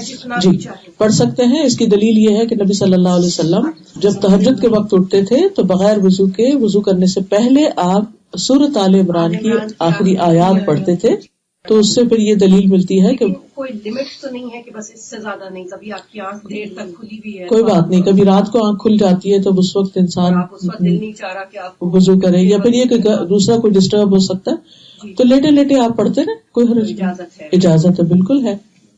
جی ہاں. Can I ask the question in English? Yes, you can ask. So my question was just regarding how you were talking about becoming very, very busy, and how when you become very busy, then Allah subhanahu wa ta'ala takes that away from you, and then you don't even have time to do things. So I'm just wondering, in this busy, crazy schedule that we all have, how do you make time for this, and how do you do it in such a way that, you know, Allah subhanahu wa ta'ala doesn't take that barakah away from you?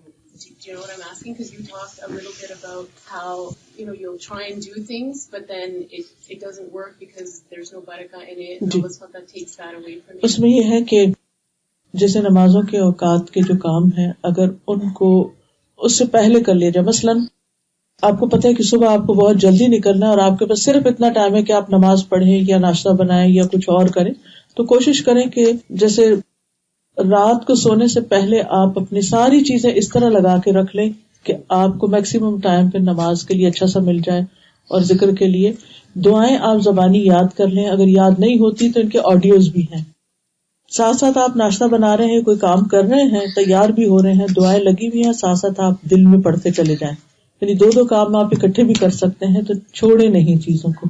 اسی طرح شام کے وقت جیسے نماز وقت پر پڑھنی، یا اس میں بھی یہ ہے کہ ہمیشہ آپ جائزہ لیں کہ کون سا ٹائم ایسا ہے کہ جس میں میں نماز بہت جلدی اس لیے پڑھتی ہوں کہ کچھ اور کام میرے آگے ہوتے ہیں، تو ان کاموں کو میں کہیں اور کیا شفٹ کر سکتی ہوں اس وقت کے علاوہ، تاکہ اللہ کا ذکر اچھے سے ہو سکے.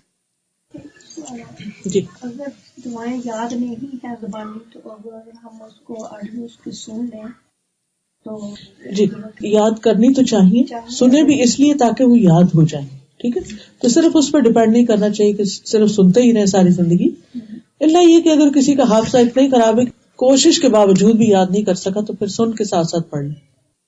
سورۃ البقرہ کے بارے میں جیسا آپ نے بتایا ہے کہ آپ سورۃ البقرہ زیادہ سے زیادہ پڑھنا چاہیے. جیسے دن میں کوئی بھی ٹائم ملتا ہے جب میں پڑھنے لگتی ہوں قرآن شریف، جیسے سورۃ البقرہ مجھے بہت اچھا الحمدللہ سمجھ آتی ہے اور میں پڑھتی ہوں اور مجھے مزہ آتا ہے پڑھنے میں. لیکن ساتھ ساتھ پتہ نہیں کیوں میرے دماغ میں آتا ہے کہ نہیں میں سورۃ یاسین بھی مجھے ضرور پڑھنی چاہیے، سورۃ الکہف بھی پڑھنی چاہیے، فلاں سورت بھی پڑھنی چاہیے. آئی ڈونٹ نو، میرا دماغ پھر تھوڑا نہیں اس کی طرف چھوڑ کے پھر میں دیتا کہ میں وہ بھی پڑھ لوں، لیکن میں وہ نہیں کر پاتی ہوں، کنسنٹریٹ نہیں کر پاتی ہوں. میں سوچ رہی ہوں کہ جو بھی میرا ٹائم ہے میں کوشش کرتی ہوں زیادہ سے زیادہ پڑھوں، لیکن میرا دل یہ چاہتا ہے کہ میں ساری پڑھ لوں، لیکن وہ نہیں کر پاتی، ہو نہیں پا سکتا نا، ہو نہیں پا رہا. یہ کیا میں اس کو کس طرح سے میں مینیج کروں؟ جی اس میں یہ کہ صرف جمعے کے دن آپ کو سورۃ کہف پڑھنی چاہیے، ہر روز پڑھنے کی ضرورت نہیں. ہر روز اگر آپ پڑھنا چاہتے ہیں تو اس کی پہلی 10 آیتیں یاد کر لیں، کیونکہ یہ فتنہ دجال سے حفاظت کا ذریعہ ہے. آپ دن کی کسی نماز میں وہ 10 آیتیں پڑھ لیں، زور میں پڑھ لیں، اثر میں پڑھ لیں، کسی بھی وقت پہلی 10 آیتیں زبانی پڑھ لیں. دوسرا یہ کہ سورۃ یاسین روز پڑھنے کا کہیں بھی کوئی اجر ثواب نہیں بتایا گیا. ٹھیک ہے. سورۃ البقرہ کا تو صحیح احادیث سے پتہ چلتا ہے. تو اس لیے آپ تسلی کے ساتھ سورۃ البقرہ پہ فوکس کریں. رات کو سوتے وقت سورۃ الملک پڑھ لیں، جمعے کے دن سورۃ کہف پڑھ لیں، اور اگر ہو سکے تو جمعے کی صبح کی نماز میں سورۃ السجدہ پہلی رکعت میں اور دوسری رکعت میں سورۃ الدہر پڑھ لیں. یہ نبی صلی اللہ علیہ وسلم کی سنت ہے. لیکن اگر آپ نہیں زبانی یاد تو کوئی بات نہیں، اگر آپ کر سکتے ہیں، کچھ لوگوں کا حافظہ بہت اچھا ہوتا ہے اور وقت بھی ہوتا ہے، وہ ایسی چیزیں یاد کر لیں. ورنہ ڈیلی روٹین میں آپ اگر سورۃ البقرہ کو حفظ کرنا شروع کر دیتے ہیں، ایک ایک آیت یاد کرتے ہیں، تو وہ آپ کا ایک روٹین بن جائے گا کہ آپ سورۃ البقرہ سے ان ٹچ ہیں. سورۃ البقرہ پہ کانسنٹریٹ کریں اور باقی قرآن مجید روٹین میں تھوڑا تھوڑا ہر روز پڑھ لیں. جی، یعنی جیسے اگر 2 نفل پڑھ رہے ہیں تہجد میں، پہلی رکعت میں ہم نے پہلا رکوع پڑھ لیا ٹھیک ہے، اور دوسری رکعت میں لاسٹ کا آمن پڑھ لیں. ایسا بھی کر سکتے ہیں. ہاں جی، یہ بھی اچھا ہے. میرے خیال ہے میں نے اکثر اس میں لیکچر نہیں جی زبانی یاد نہیں تو جیسے کھول کے قرآن دیکھ جی بالکل پڑھ سکتے ہیں، دیکھ کے پڑھ سکتے ہیں، منع نہیں. جی نفل میں پڑھ سکتے ہیں آپ، تہجد کے وقت دیکھ کے بھی پڑھ سکتے ہیں. جمعے کو جو ہے کس ٹائم تک پڑھنا؟ جمعے کی نماز تک پڑھنا افضل ہے، اور صبح سے پڑھنی چاہیے. کچھ لوگ جمعے کی رات کو پڑھنا شروع کرتے تھے، جمعے کے دن کی پڑھنے کی چیز ہے. جاب والے لوگوں کا تھا کہ اگر ہم جمعے کو دن میں نہیں پڑھ سکتے، مغرب کے بعد ہم پڑھ سکتے ہیں، یا کوشش کریں ایک دن پہلے پھر عصر کی مغرب کے بعد پڑھنی چاہیے. لیکن جمعے کی مغرب کے بعد جمعے کا دن تبدیل ہو چکا ہوتا ہے، ہفتہ شروع ہو چکا ہوتا ہے. اگر کوئی عورت قرآن حفظ کرنا چاہے تو اس بارے میں کوئی حدیث یا کوئی تاریخ میں کچھ ملتا ہے ایسا کہ اس کے بارے میں کیا حکم ہے یا افضل ہے، یا اس کے بارے میں کچھ ہے؟ دین کے بہت سے احکامات ایسے ہیں اس میں کوئی ڈسکریمنیشن نہیں کی گئی مرد اور عورت کے درمیان. عورت بھی حفظ کر سکتی ہے، مرد بھی کر سکتا ہے. نبی صلی اللہ علیہ وسلم کے زمانے میں کچھ خواتین ایسی تھی کہ جن کو قرآن یاد تھا، جن میں جیسے ام برقہ تھی. نبی صلی اللہ علیہ وسلم نے ان کے لیے مؤذن کو مقرر کیا اور وہ جماعت کرواتی تھی اور اس میں پھر قرآن سناتی تھی. تو کوئی بھی خاتون عمر کے کسی بھی حصے میں، بلکہ آج کل تو بہت ٹرینڈ ہو گیا ماشاءاللہ عرب دنیا میں تو بڑی بڑی عمر کی خواتین حفظ کرنا شروع کر دیتی ہیں. ایک اسکالر ہیں احمد الاشکر کا نام شاید آپ نے سنا ہو، رائٹر بھی ہیں، 2 بھائی ہیں، بہت ہی قابل اور بہت نیک. تو ان کی والدہ 70 سال کی ان کی عمر ہو گئی اور وہ لکھنا پڑھنا نہیں جانتی تھی. بچے اتنے قابل، لیکن خود بعض اوقات خواتین بچپن میں نہیں پڑھا تو بڑے ہو کے شادی ہو گئی، پھر نہیں پڑھا. تو ان کو بس خیال آ گیا کہ میں نے قرآن پڑھنا ہے اور حفظ کرنا ہے. تو ان کے بچوں نے انتظام کر دیا. کئی دنوں میں جا کر انہوں نے الف با تا سیکھی، پھر اس کے بعد انہوں نے اس کو لفظ پڑھنا سیکھا، پھر ناظرہ پڑھا، پھر 74 ایئرس کی عمر میں انہوں نے حفظ بھی کر لیا. شوق کی بات ہے نا. اب آپ دیکھیں 70 ایئرس کی عورت کا کیا کام ہوتا ہے گھر میں. عام طور پہ ہمارے ہاں کوئی خاص کام نہیں ہوتا سوائے انٹرفیئرنس کے. اور پھر وہ کیا ہوتی ہے انٹرفیئرنس، بچوں کو بہت ہی فینڈ کرتی ہے، اور کچھ تو ناخلف پھر جا کے ان کو اولڈ ہوم میں چھوڑ دیتے ہیں. اور پھر وہ اللہ تعالیٰ محفوظ رکھے سب کو اس گناہ سے کہ وہ ماں باپ کے ساتھ ایسا سلوک کوئی کرے. لیکن ایسی مثالیں مسلمانوں کے اندر بھی مل رہی ہیں، دیکھتے ہوئے آتی ہیں. تو ایسی صورت میں سمجھتی ہوں کہ قرآن بڑھاپے کا بہترین دوست ہے، بہترین دوست. بھلے نہ یاد ہو، پڑھتے رہیں. ہم نے اس کا ایکسپیرینس کیا تھا لدھا میں جب 2005 میں نے کورس کروایا تھا. تو اس کے بعد ہم نے ایک اور کورس کروایا روح البیان. اس کورس میں ہم نے خواتین کو 30واں پارہ یاد کروایا، اس کا حصہ تھا. اب جن لوگوں نے 30واں پارہ حفظ کر لیا تو بہت ہی ان کو ایک کانفیڈینس ملا کہ ہم تو حفظ کر سکتے ہیں. تو انہوں نے کہا کہ ہمیں 29واں بھی کرا دیا جائے، تو 29واں شروع ہو گیا. پھر وہ کورس بھی ختم ہو گیا. تو کچھ بڑی عمر کی خواتین ایسی تھی کہ جن کو بہت شوق لگا کہ ہم حفظ کر لیں. تو ہم نے ان کے لیے 8-10 خواتین کے لیے حفظ کا پروگرام شروع کر دیا. اور ماشاءاللہ وہ تقریباً میجورٹی ان کی 50+ تھی اور انہوں نے حفظ کرنا شروع کر دیا. اور ابھی جب میں واپس آئی تو تقریباً وہ سارے لوگ جو ہیں وہ پورا کر چکے ہیں ماشاءاللہ.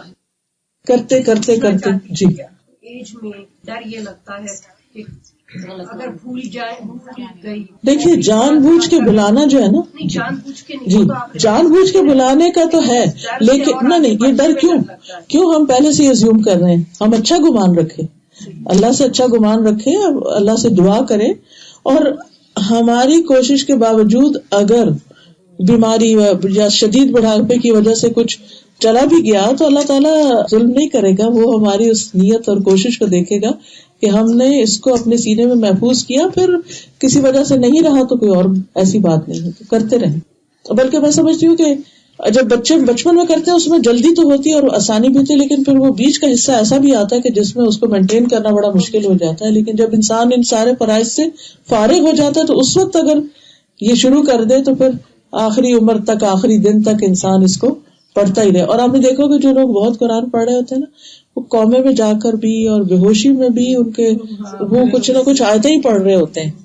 اس سے اچھی آخری زندگی اور اختتام زندگی کا اور کیا ہو سکتا ہے کہ ہم اللہ کا قرآن جو ہے وہ اپنے سینے میں اتار لیں, کیونکہ قبر کا بھی ساتھی ہو, روشنی ہو, اور آخرت کا بھی, اور حفاظت کا ذریعہ. ایک پرسنل پرابلم آپ سے ڈسکس کرنی تھی جی, جو میری تھی. میں نے وہ کتاب میں پڑھا نا کہ حضور تہجد کے وقت سجدے والی کوئی صورت پڑھا کرتے تھے. تجلیات نبوت میں یہ دیکھا ہوا تھا. اب کوشش یہ کی ہم لوگوں کو تو اقرا بسم ربک الذی زیادہ یاد ہے اچھے سے, وہ پڑھا اور پڑھ کے اور سجدے میں گئے, اٹھ گئے تاکہ اب آگے دوسری صورت پڑھے. الحمدللہ شروع کر دی, خیال ہی نہیں رہا کہ تو ہم نے سجدہ تلاوت کا سجدہ کیا تھا اوپر, مطلب جب کھڑے ہوئے تو الحمدللہ شروع کر دی. اب سو پھر ایک دن دماغ میں آیا کہ نہیں وہ تو سجدہ نہیں تھا, وہ تو تلاوت کا سجدہ تھا جو کیا تھا. اس ایسی حالت میں کیا کریں؟ یعنی آپ نے وہی رکعت کنٹینیو کی لیکن اگلی سورت پڑھنے کی وجہ سورت فاتحہ دوبارہ پڑھ دی, جی تو کوئی بات نہیں, خیر ٹھیک ہے. مطلب پھر اس کے ویسے ایز یوزول رکوع میں اور پھر سجدے میں ہاں کرے, سجدہ صاحب کر لے آخر. بس سب کو سمجھ آ گئی, کسی کو کوئی چیز سمجھ نہ آئی؟ کیا رات سونے سے پہلے سارے برتن کور کر کے سوئیں؟ اگر عادت اور کبھی بھول جائیں تو کیا نقصان ہوگا؟ اس کے بارے میں حدیث میں آتا ہے کہ سال میں ایک رات ایسی ہوتی ہے جس میں بلائیں نازل ہوتی ہیں, بیماریاں جس کو ہم وائرسز وغیرہ کہتے ہیں, جو بھی ہم اپنی زبان میں, تو جو برتن ڈھکے بھی نہیں ہوتے اسے داخل ہو جاتے, پھر اگر اس میں ہم کچھ کھاتے پیتے تو بیماری آ جاتی ہے, انسان کو لگ جاتی ہے. تو رات کو برتن یا اوندے کر دیں یا ڈھک دیں. اگر کچھ نہ ملے تو کوئی چیز بیچ میں آڑی سی, جیسے چمچ آڑا سا کھڑا کر دیں یا چھری کر دیں یا کوئی بھی اینی تھنگ, لیکن بالکل اوپن کھلے نہیں چھوڑیں.